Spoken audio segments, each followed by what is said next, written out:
नमस्कार दोस्तों। जोशी मठ को लेकर जिस तरह की स्थितियां पूरे देश भर में सुनाई दे रही हैं, हालात उससे भी ज्यादा बुरे हैं। लेकिन सवाल यह है कि समय रहते जो संस्थाएं इसके लिए जिम्मेदार थीं या जिन संस्थाओं के जरिए यह संभव था कि जोशी मठ की बर्बादी की यह स्थिति नहीं आती, क्या उन्होंने समय पर काम किया? कल इस मामले में नैनीताल हाई कोर्ट ने एक फैसला दिया है। उसके याचिकाकर्ता पीसी तिवारी हमारे साथ हैं। वह खुद भी पेशे से वकील हैं और आंदोलनकारी हैं और परिवर्तन पार्टी के उत्तराखंड में अध्यक्ष भी। तो पीसी तिवारी जी, कल जब आपकी याचिका पर सुनवाई हुई और अदालत ने जो फैसला दिया, क्या आपको लगता है कि सही समय पर फैसला आया है या थोड़ा लेट हो गया?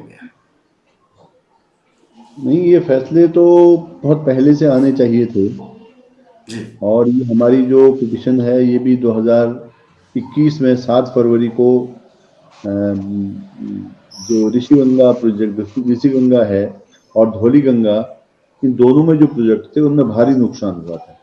ग्लेशियर बस्ट हुआ था और उसके बाद जो रैणी गांव है, जो चिपको आंदोलन का मुख्य गांव है, इस रैणी गांव में भी काफी विनाश हुआ था। पूरा उनको अब विस्थापन की जरूरत है।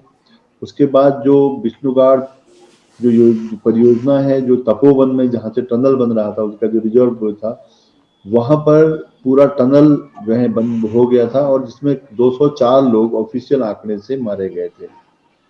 उसके बाद हम सब लोग वहां पर गए थे, तो वहां पर जो फैक्ट फाइंडिंग टीम लेके तो जो कुछ हमें मालूम पड़ा, उसके आधार पर हम लोगों ने पीआईएल जनहित याचिका नैनीताल हाईकोर्ट में डाली थी।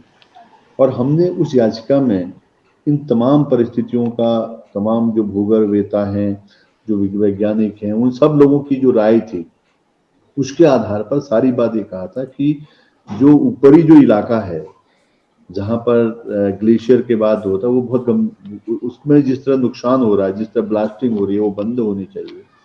और हमने ये भी कहा था कि इससे केवल जो जो ये जो हमारे जो हायर हिमालय हैं, वहां पर अगर इस तरह के प्रोजेक्ट बनेंगे तो उसका बहुत नुकसान भी होगा और लोगों पर्यावरण का नुकसान भी होगा। और जो ये नया हिमालय है, हमारा हिमालय क्षेत्र है, संवेदनशील क्षेत्र है, इसमें भी बहुत तरह की दिक्कतें होंगी। और दूसरी बात, हम लोगों ने वहां पर ये भी देखा था कि जब वहां पर 204 लोगों की मृत्यु हुई है, तो 204 लोगों को कोई भी अर्ली वार्निंग सिस्टम नहीं था कि वहां से आ रहा, अगर पहले उनको मालूम पड़ जाता, चेतावनी उनको मिल जाती वक्त पर, आज के जमाने में, तो फिर उसमें से सारी जानें लगभग बच सकती थी और उनके बचने के लिए भी कोई बात नहीं थी। हमने वहां जो लोग मारे गए थे तमाम इलाकों से, उनके परिजनों को रोते बिलखते देखा, उनको अपमानित होते देखा, एनटीपीसी और सरकार की, प्रशासन की जो मिलीभगत को देखा। बल्कि वहां की जिलाधिकारी ने, जब लोग बार बार जाके उनसे पूछ रहे थे कि हम क्या करें, उन्होंने कहा ठीक है, आप बता दो कहाँ पर खोदना है, जहां पर आपके लोग हैं वहीं पर खोद देंगे। तो ये परिस्थिति वहां पर मौजूद थी। और इस परिस्थिति के बाद जो जनहित याचिका दायर की गई थी, उसमें तमाम पहलुओं को समेटते हुए, वैज्ञानिकों की को समेटते हुए दायर की गई थी। और हम लोगों ने इसके बारे में कहा था कि इतने हायर हिमालय में इस तरह बननी नहीं चाहिए और जो इनमें काम बंद होना चाहिए और अर्ली वार्निंग सिस्टम होना चाहिए, सुरक्षा होनी तो चाहिए। पीसी तिवारी जी, ये बताइए कि रैली गांव में जो दुर्घटना हुई, वो एक लापरवाही थी जिसमें प्रशासनिक लापरवाही दिखाई दे रही है, जिसमें इतनी जान गई। यह जोशी मठ भी उसी तरह की लापरवाही, उसी तरह की असंवेदनशीलता का ही परिणाम है? कि जोशीमठ और जगह हम रैणी से हम अगर जोशीमठ आते हैं, ये एक ही रेंज है लगभग। एक ही रेंज। जोशीमठ से हम तपोवन, और तपोवन का जो उनका जो टनल है, ये जो वो टनल जोशीमठ के आसपास नीचे तक आता है। हम मतलब इनको हम अलग करके नहीं देख सकते, ये एक साथ ही जुड़े हुए हैं। और ये जो सारा मुद्दा था, ये मुद्दा यहाँ तक भी वही आता है। मतलब जब हम तपोवन की बात कर रहे हैं, तो उसमें एक तरह से जोशीमठ भी शामिल है, क्योंकि वो तपोवन नाम की जगह हुई थी जो उससे पहले थी। उसके नीचे सारी टनल जो है वो आ रही है, जो विष्णुगार पीपल कुटी जो हाइड्रो पावर प्रोजेक्ट है, और उसको लेकर शुरू से ही लोगों के विवाद थे। चंडी प्रसाद भट्ट जी की जो जाने माने पर्यावरणविद हैं, चिपको आंदोलन के लीडर हैं, अभी जी। उनका एक यहाँ पर एक अखबार में छपा है, स्थानीय अखबार में। उन्होंने उन सारी चीजों का जो वैज्ञानिक आधार पर जो बनी थी उनके बारे में उन्होंने कहा कि 2001 में गवर्नमेंट के साथ इस पर पूरी बातचीत हुई और सरकार के उच्चाधिकारियों की जिलाधिकारी को निर्देश दिए गए थे, लेकिन किन्हीं अच्छा, एक चीज निर्देश। बताइए, आप नेता भी हैं, याचिकाकर्ता तो अभी आए हैं आप, ये जी। ऐसी राजनीतिक, मतलब वो क्या वजहें थी कि उसको नहीं रोका गया? क्या वाकई सरकार विकास चाहती थी, बिजली पैदा करना चाहती थी? आज तक वहां बिजली नहीं पैदा हुई, एनटीपीसी करना चाहता था, तो वजह क्या राजनीतिक बनी जिसकी वजह से इतने हजार लोगों की जिंदगी, 25,000 कहा जा रहा है, उससे ज्यादा ही लोग होंगे, इनकी जिंदगी को आज बिल्कुल फांसी के तख्ते के आसपास ले जाया गया है? वजह यह है कि सरकारें जो हिमालय की संवेदनशीलता को नहीं देखना चाहती। 1976 में मिश्रा कमेटी, जो गढ़वाल के कमिश्नर थे, मेरा सवाल उनके सर वही है कि देखना ही क्यों नहीं चाहती, असल बात। ये देखना इसलिए नहीं चाहते कि उनकी जो बड़ी कंपनियां, पावर की जो कंपनियां हैं, बिजली की जो सरकारी गैर सरकारी कंपनियां हैं, उनके पास जो अकूत धनराशि है, लगभग पूरा प्रशासन, पूरी सरकार उनके नीचे दबी हुई है। इसलिए जो प्रबुद्ध लोग हैं वहां पर, नवीन जुयाल जी हमारे एक मित्र हैं जो बहुत जाने, जिनने बहुत सारा काम किया, वो भी बहुत बात पहले से इस बात को कहते चले आ रहे हैं। चंडी प्रसाद भट्ट मिश्रा कमेटी की रिपोर्ट है अभी 2010 में, अभी जो उत्तराखंड के एक पीयूष रौतेला हैं जो डिजास्टर मैनेजमेंट के इस वक्त जो है मुखिया हैं, और एक जी। बिष्ट हैं, उन्होंने पर्चा लिख के इस बात को कहा कि एनटीपीसी का काम बहुत गलत है, गड़बड़ है, वो रिपोर्ट लगाई गई है। तो लेकिन उसके बावजूद भी सरकार इसलिए नहीं सुनना चाहती कि अभी देखिए, अभी जो ये वही इलाका है, कुछ दिन पहले एक बड़ा आंदोलन शुरू हुआ था हेलंग को लेकर। हेलंग में जो महिलाएं जो घास काट रही थी, और परंपरागत उनका जो जो गोचर था जहां से वो घास काटती थी, जी। घास काटने पर उनको पुलिस ने और जो औद्योगिक सुरक्षा बल ने गिरफ्तार किया, पकड़ा, 6 घंटे थाने में रखा, उनका चालान किया, उनके साथ छोटा बच्चा था, क्योंकि उनको लोगों का घास काटना तक अस्वीकार है। और वहां जो पूरा जो ये जो क्षेत्र है जहां पर एनटीपीसी के लोग हैं, उनके तमाम लोग हैं, उनके लिए वो कुछ भी करने को तैयार है, हर कुछ गलत सही कुछ भी। तो क्योंकि तो उनका जो मतलब ये दैवी आपदा या आपदा से ज्यादा भ्रष्टाचार का मामला है, जिस भ्रष्टाचार के तहों में प्रशासन या उनके अधिकारी या नेता दब जाते हैं। निश्चित तौर पर भ्रष्टाचार है। और दूसरा जो उनके साथ जो मिली भगत है हमारी पॉलिटिकल लोगों की, वो चाहे जिसकी भी सरकार रही हो, राज्य बनने के बाद या राज्य बनने से पहले, उन सारी सरकारों की एक ही नीति है कि जब जब वो सत्ता में होते हैं तो इनका तो समर्थन करते तिवारी जी, एक बात बताइएगा, क्योंकि आप पत्रकार भी रहे, हैं। कि पैसा नेता डायरेक्ट तो लेता नहीं है, फिर ये कंपनियों के दबाव में क्यों कराता है? फिर पैसा रूट कैसे होता है? ये हवाला होता कैसे, ये अगर इस कंपनियां, आरोप के आपके ठीक भी माने तो? बिल्कुल, ये जो कंपनियां हैं, इन जी। कंपनियों के साथ बहुत सारी ठेके, तमाम तरह की और काम होते हैं। डंपर लगते हैं, मशीनें लगती हैं, तत्काल काम देने की बात है, ये टिहरी बांध में भी हुआ, ये यहाँ भी हो रहा था। तो वहां पर और उनके साथ बहुत छोटी बड़ी और कंपनियां आती हैं। तो उन कंपनियों में हमारे लीडर्स का, उनके लोगों का पूरा खेल चलता है। और जब तक वो काम चलता रहता है तब तक उनको सब अच्छा दिखता है। जब वो ये परिस्थिति आ जाती है तो उसके बाद उनको थोड़ा दिक्कत होने लगती है, क्योंकि जब जी। लोग बोलने लगते हैं, यहाँ पर लोग पहले से ही इस बात को कह रहे हैं कि भाई इस क्षेत्र में 1971 के बाद से लगातार चिपको आंदोलन, उसके बाद तमाम चीजें बार बार कही जा रही हैं। हम लोगों ने वहाँ प्लांटेशन किया है, हमने गोना लेक में प्लांटेशन किया है इससे पहले जब हम छात्र जीवन में हुआ करते थे। जी। तो उसके बावजूद सरकार इसलिए नहीं सुनना चाहती कि उनको लगता है कि अगर इनको सुनेंगे तो तत्काल उनके जो लाभ है वो नहीं हो सकते। और आज जो स्थिति सामने आ गई है, अब तो मानना ही पड़ेगा आपको कि जब पूरा जोशीमठ जो है, उनमें 700 से ज्यादा मकानों में दरार आ गई है, वो वो नीचे गिर लेकिन गए हैं। अभी भी तो कोई जिम्मेदार नहीं है, कोई सजा याफ्ता नहीं है, किसी को जेल नहीं है, किसी के घर कुर्की नहीं है, किसी के यहाँ बुलडोजर नहीं चल रहा। अलबत्ता बुलडोजर जोशीमठ में ही चलने को तैयार है। उसके पीछे सबसे बड़ा कारण क्या है?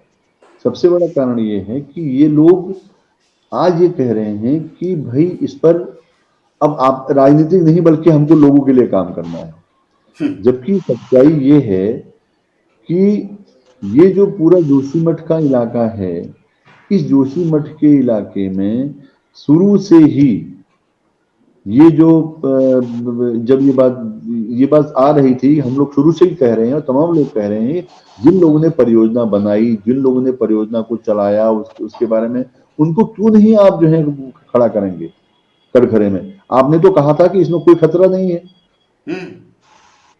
आपने करोड़ों भाई अरबों जिन लोगों ने साइंटिस्ट की बातें नहीं मानी, भूगर्भ शास्त्रियों की बातें नहीं मानी, आंदोलनकारियों को विकास विरोधी कहा, यहां तक कि वहां बड़े बड़े पर्यावरणविद हैं जिनका वहां की जल जंगल जमीन से लेना देना है, तो आखिरकार वह मंत्री रहे होंगे, वह योजना अधिकारी रहे होंगे, प्रोजेक्ट मैनेजर्स रहे होंगे, ये सब आरोपी ही तो हुए।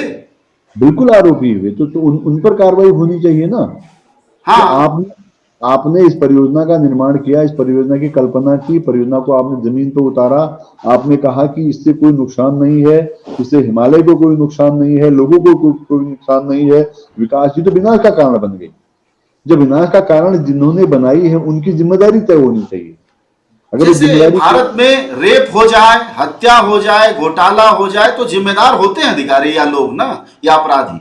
तो वैसे इतनी बड़ी त्रासदी का कोई जिम्मेदार नहीं है, एक्ट ऑफ गॉड हो गया ये।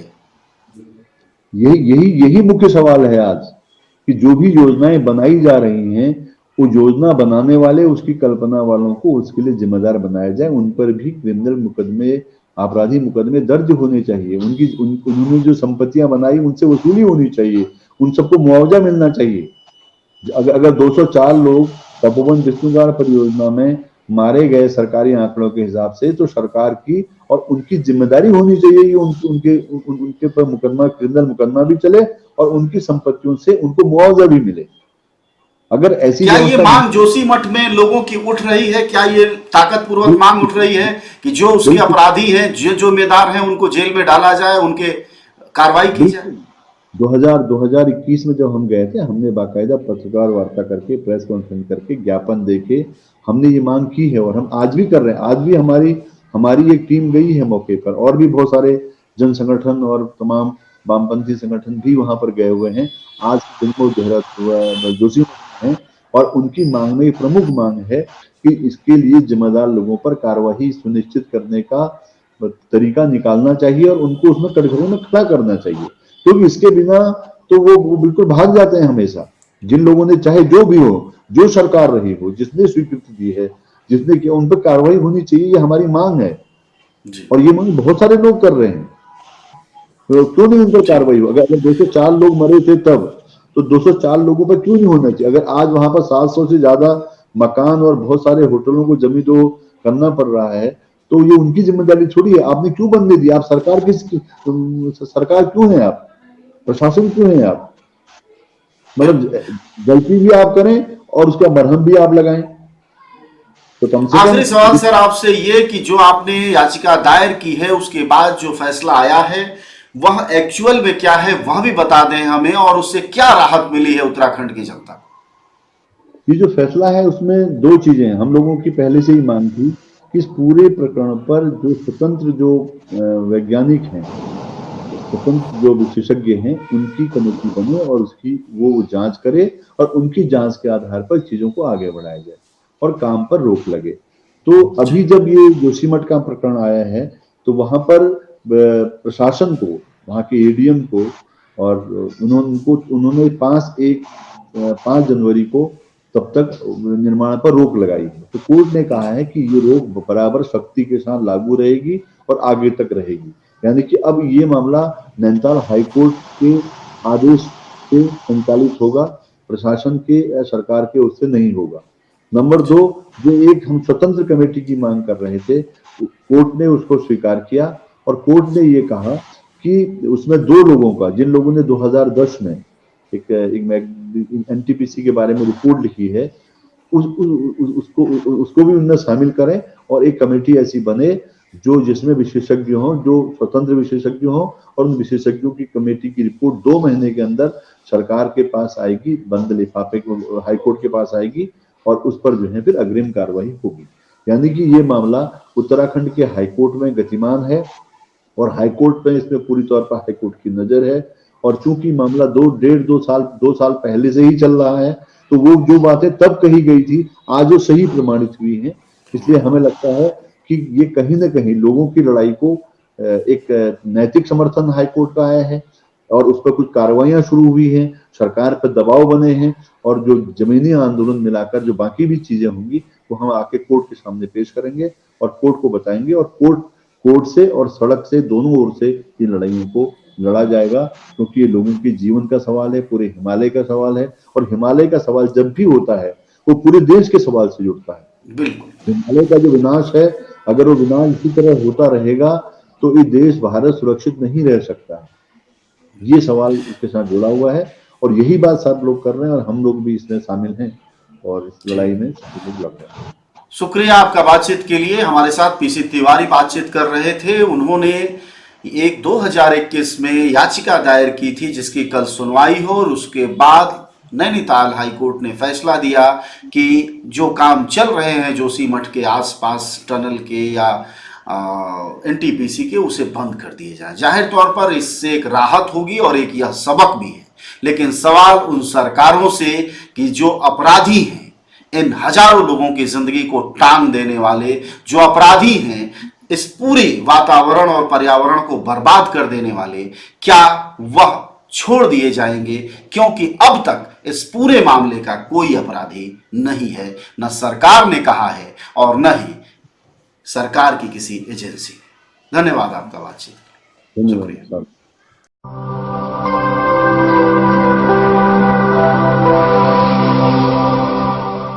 जन ज्वार जनता की